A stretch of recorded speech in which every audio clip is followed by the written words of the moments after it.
Hello everyone, welcome back to our live online classes. इस video में diversity in living organism से 1 mark question discuss करेंगे। Chapter बहुत ही ज़्यादा इंपॉर्टेंट है क्योंकि इसका वेटेज बहुत ज़्यादा रहता है एग्जाम्स में। और ये क्लास 9 का मैं एनसीईआरटी पोर्शन ले रही हूँ।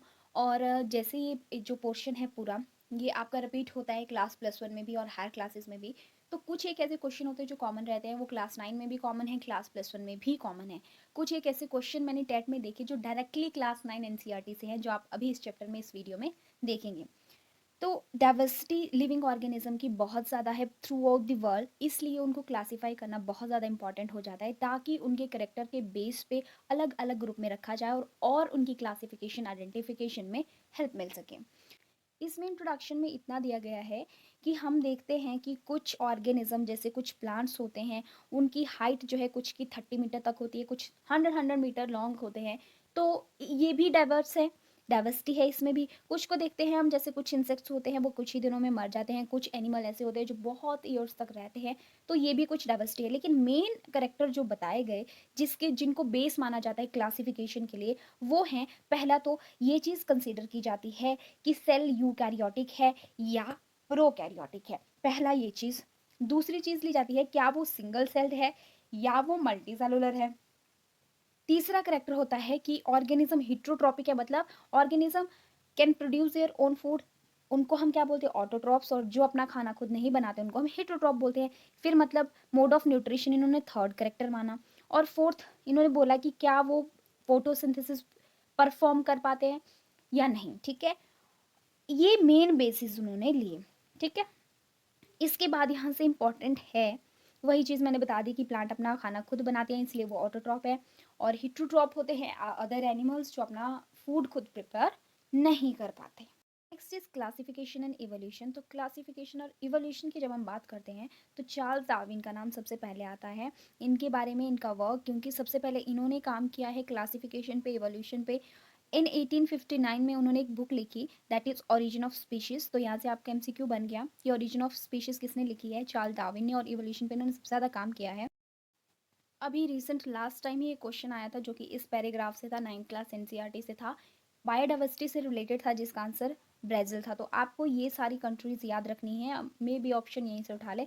मैंने ये चीज़ देखी, पहले मैंने 10th और 9th की इतनी स्टडी नहीं करी थी एनसीईआरटी।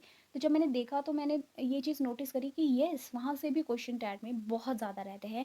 तो इसलिए 9th एंड 10th की एनसीईआरटीज़ भी इम्पॉर्टेंट है। नेक्स्ट देखिए, जब हम हायरार्की ऑफ क्लासिफिकेशन की बात करते हैं तो हायरार्की क्या होता है, पहले तो मैं हायरार्की क्लियर कर देती हूँ आपको। देखो, ये एक पैटर्न होता है जिसको through out the world follow किया जाता है। सबसे पहले स्पीशीज आती है, कोई ऑर्गेनिज्म है, जैसे मैं कोई सी ह्यूमन की बात कर रही हूँ, तो ह्यूमन की एक स्पीशीज है। ठीक है, हम क्या है, हमारी स्पीशीज होमो, हमारा जीनस होमो है। और सेपियंस क्या है, हमारी स्पीशीज है। सेपियंस क्या है, स्पीशीज है। तो ये स्पीशीज होगी हमारी, होमो क्या हो गया, जीनस हो गया। वैसे ही एक बड़ी सी फैमिली में हम रहते हैं। फैमिली वो नहीं जो हम अपने घर में रहते हैं, ऐसा नहीं। फैमिली और फैमिलीज होती है, जैसे पोएसी फैमिली है आपकी, ब्रैसिकेसी फैमिली है, जिसमें अलग अलग प्लांट्स को या अलग अलग एनिमल्स को रखा गया है। वैसे ही ऑर्डर होता है जिसमें बहुत सारी फैमिली मेम्बर्स आगे ऑर्डर में, ऑर्डर में फिर बाद फिर class and then phylum for animal and division for plants. Next देखिए, हायरार्की जो है वो एंस हैकल ने सबसे पहले इनके बारे में बोला। और 5 किंगडम जो दिए हैं वो किसने दिए हैं, ये क्वेश्चन आ रखा है, 5 किंगडम बाय विटकर।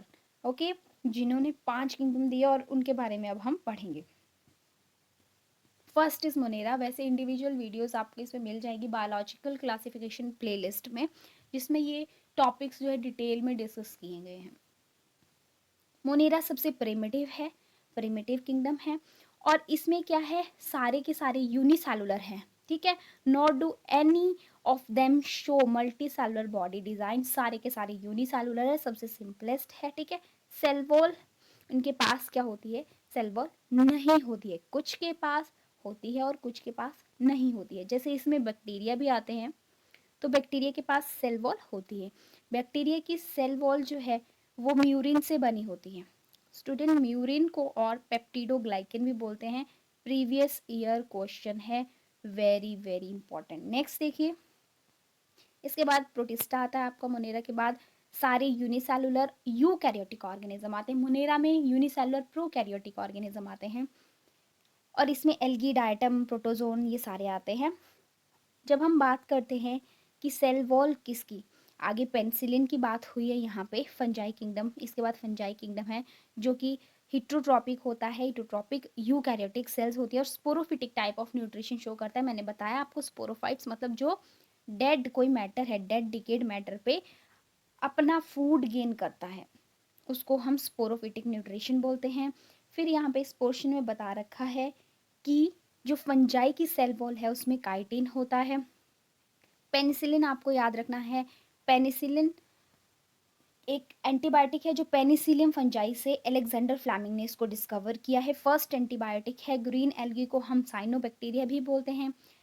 जब जो है ये कोई फंजाई है, मान लो ये चीज़ मैंने जब फंजाई किंगडम अलग से पढ़ाया उसमें डिस्कस किया है, प्लस फंजाई किसके साथ अगर एसोसिएशन में रह रही है, एल्गी के साथ, तो इस एसोसिएशन को हम बोलते हैं सिम्बायोटिक एसोसिएशन, जिसमें एल्गी फूड प्रिपेयर करके फंजाई को देती है और फंजाई स्पेस देती है एल्गी को अपने साथ रहने के लिए।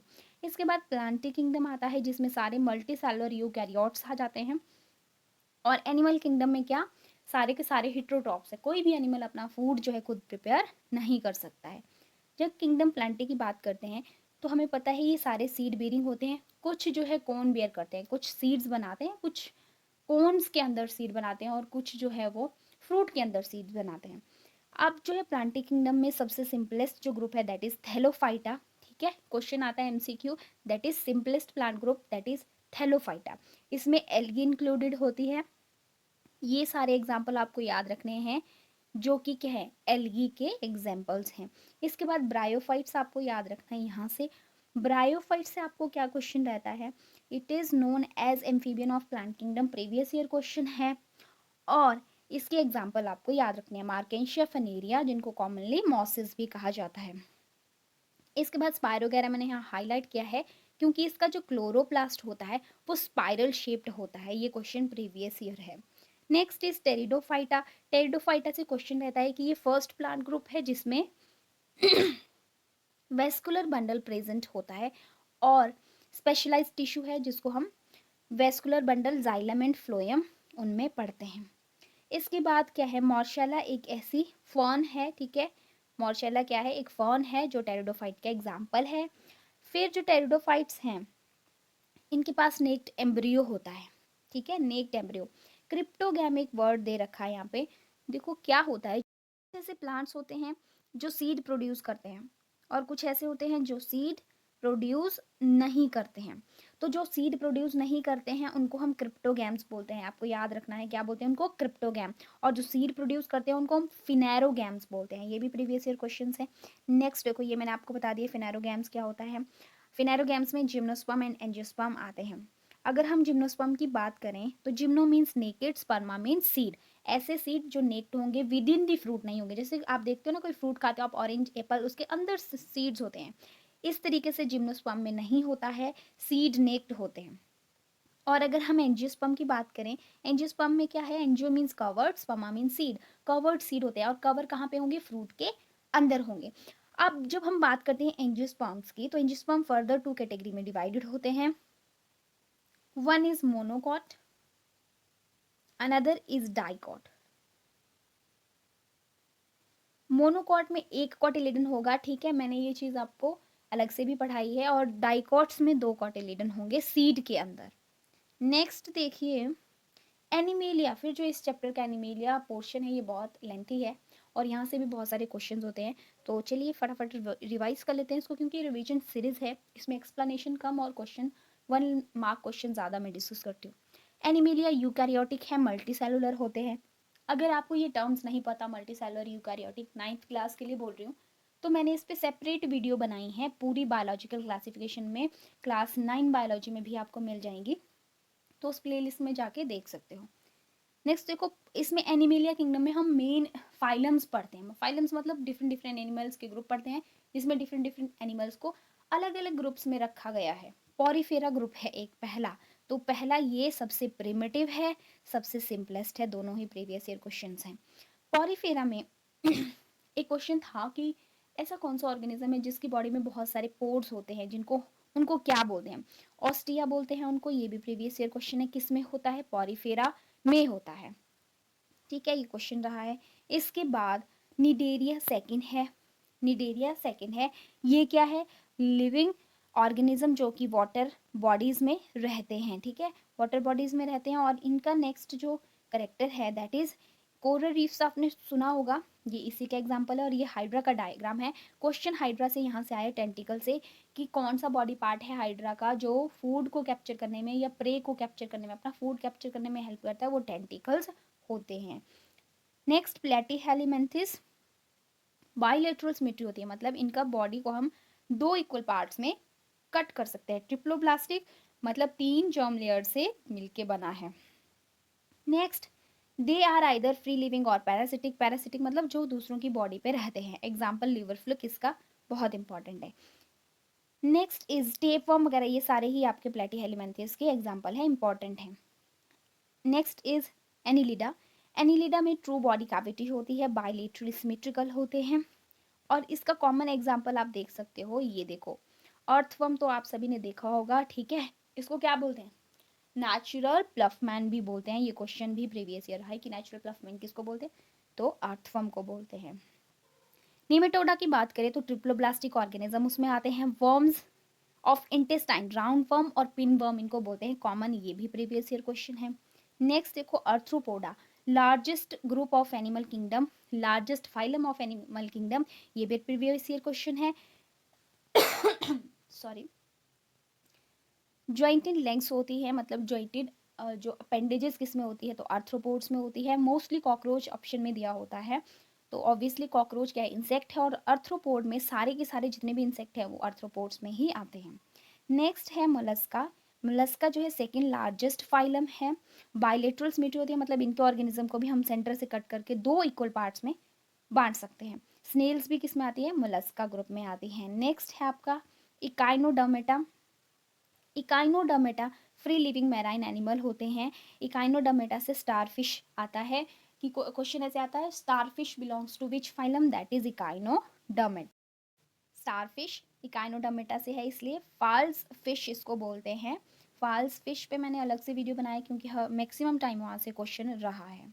नेक्स्ट देखिए, प्रोटोकॉर्डेटा है, मतलब कॉर्डेटा से पहले वाले। कॉर्डेटा क्या होते हैं? इनका मैं पहले आपको बता दूं कि 4 मेन करेक्टर्स हैं। देखो, कॉर्डेटा एक बहुत ही एडवांस फाइलम है, मतलब एक ऐसा ग्रुप है ऑर्गेनिज्म का जो बहुत एडवांस है। हम भी कॉर्डेटा ग्रुप के ऑर्गेनिजम्स हैं। इनके पास नोटोकॉर्ड होती है, मतलब रीढ़ की हड्डी की तरह स्ट्रक्चर होता है। डॉर्सल नर्व कॉर्ड होती है। ठीक है, ट्रिप्लोब्लास्टिक होते हैं, मतलब हमारी बॉडी क्या है? 3 जर्म लेयर्स से मिलकर बनी है। ठीक है, और क्या होता है?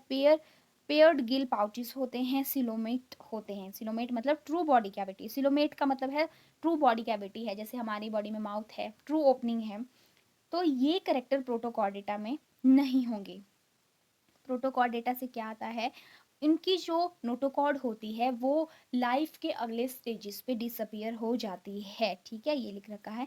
नेक्स्ट देखो, जो कॉर्डेटा के आगे हम क्लासेस पढ़ते हैं वो इंपॉर्टेंट है, वहाँ से भी क्वेश्चन आते हैं। जैसे पहली क्लास इसकी है पाइसिस। पाइसिस से क्या क्वेश्चन आता है? इसमें फिश आती हैं, सारी की सारी फिश। इनमें गिल्स रेस्पिरेशन के लिए होते हैं। कोल्ड ब्लडेड होते हैं। कोल्ड ब्लडेड और वार्म ब्लडेड क्या होते हैं? कोल्ड ब्लडेड जो अकॉर्डिंग टू एनवायरमेंट अपना बॉडी टेम्परेचर को चेंज नहीं कर सकते, और वार्म ब्लडेड होते हैं जो अपना body temperature according to environment change कर सकते हैं। ठीक है, सर्वाइव कर सकते हैं डिफरेंट डिफरेंट एनवायरमेंटल कंडीशंस में। नेक्स्ट क्या है कि जो हार्ट है वो 2 चैम्बर्ड होता है, बार बार पूछा गया क्वेश्चन। पाइसिस का हार्ट, फिश का हार्ट कितने चैम्बर का होता है? 2 चैम्बर्स होते हैं उसमें। ठीक है, और इनका जो स्केलेटल होता है, skeleton is made up of both bone and cartilage.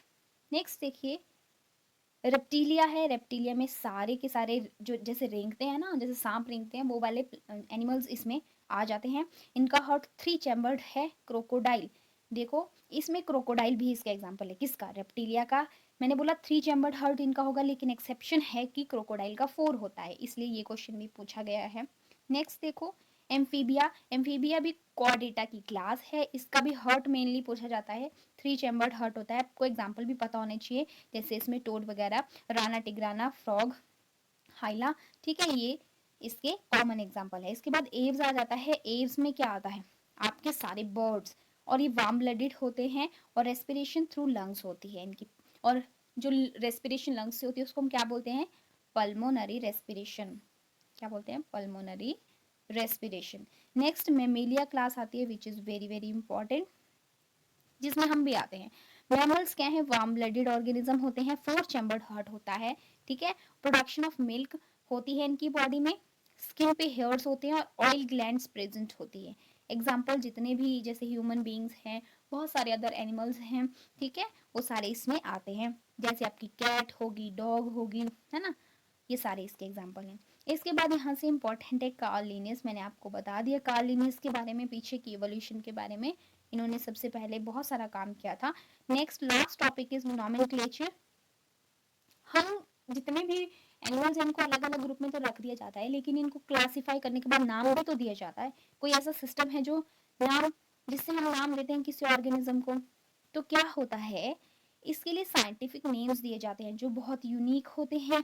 और हर एक ऑर्गेनिज्म के लिए कोई एक यूनिक जो है वो साइंटिफिक नेम होता है, और वो थ्रू आउट वर्ल्ड सिमिलर रहता है।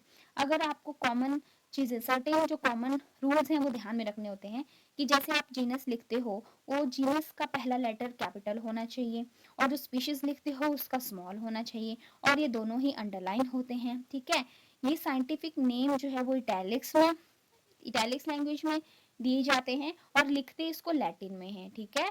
ये चीज़ आपने याद रखनी है। अगर लैटिन में लिखते हैं तो अंडरलाइन नहीं करेंगे, लेकिन अगर इंग्लिश में लिखते हैं हम, तो इनको हम अंडरलाइन करते हैं। ये इंपॉर्टेंट है, ठीक है।